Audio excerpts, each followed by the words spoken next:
And we're live. What's up, fellas? What's up, ladies? Ryan and Matt here. Time to talk some night baseball. Hopefully your day slate of baseball is going well. Got some NBA to take a look at tonight, but let's talk about night baseball. Yeah, got a main slate to look over, and I'm excited about breaking it down. All right, my friend. As you can see by today's cover boy, it's a guy that I think we've brought up about 30 times already this year. Only we're going to shift over from long shot GPP play to a cash game with him since he's finally getting the recognition he deserves. Yes, sir. All right, guys. Weekly and monthly memberships available at the website link below.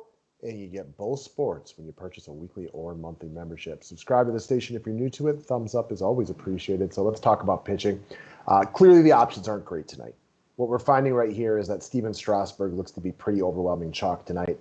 Lock him in for cash games. I don't have a firm guess or firm knowledge of his pitch count, but if he's pitching well, I'm gonna say 85, 90 pitches would be my best guess, but it's nothing more than a guess.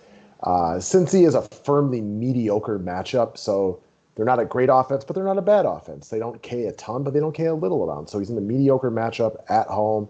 A lot of name recognition here. I think he's a cash game lock, but I think we kind of see this one eye to eye. I can understand the fade in GPPs if you have an inkling he might not be that great today. Definitely a worse spot for him than his return against Baltimore. He wasn't dominant in that Baltimore start, only 4Ks. They didn't hit him, but since he's a tougher challenge, not the, like you said, not the worst spot in the world, not the best spot in the world, just a spot. Strasburg looks really good on paper, but he's let down in spots like this before. So in cash games, you plug him in. I think on paper he's the optimal guy, but in tournaments, I don't think he's like you're crazy to fade him, I should say. I mean, what have we seen from this guy? 3 starts in the last year and a half. I don't know who exactly he is right now. He's not going 110 pitches, I'll tell you that much. Yeah, I'm with you. So, okay. I thought he was a good one to talk over, but he is coming in as the highest owned SP right here. So get him in your cash games. Let's move on. The man, the myth, the legend, the guy that Babe Ruth and Henry Aaron and Barry Bonds all wish they were. That's Adolis Garcia. This guy's having a berserk of a year. 16 home runs, 942 OPS, over 40 RBIs already, averaging almost 11 DK points per game. This dude's finally getting the projection love he deserves. The guys who do the DraftKings pricing are clearly drunk again because they just don't raise his price. Only 3,600. Good spot for offense in this game, with the exception of the fact that the offenses aren't very good. However, this guy is home run and stolen base upside, still massively underpriced. Finally going to be chalky tonight. Yeah, he looks really good. Way, way too cheap, leading the league in home runs. He's just having a monster year, averaging over 10 DK points per game. He's got like half a dozen or more stolen bases. Again, the price just doesn't make sense. He's much more of a 5,600 player right now than 3,600 he's priced at. Yeah, he is averaging more DK points per game. And we are now a third of the way into the year. I get it when it's like the first 2 weeks and somebody's just gotten off to a hot start. But we are like a third of the way into the season, and this guy is averaging more DK points than a lot of the best players in baseball. Yes, he is. All right, next up, we're going to talk Edmundo Sosa of the St. Louis Cardinals, only 3,200. The Cardinals are coming in as chalk tonight, but Sosa appears to be one of the under-owned members of their squad.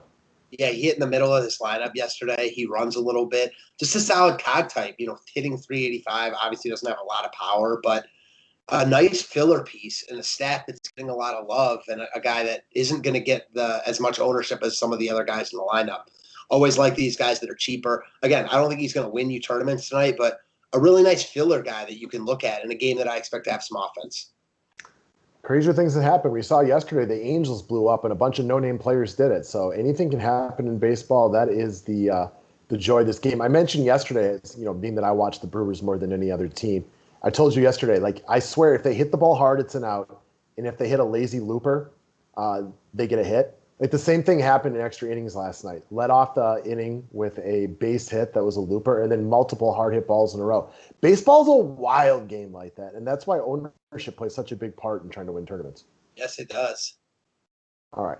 Next up, let's move back over to cash games. Let's talk about Jose Abreu of the Chicago White Sox. So one of the other offenses coming in with a lot of popularity tonight is going to be the White Sox going up against a less than stellar lefty.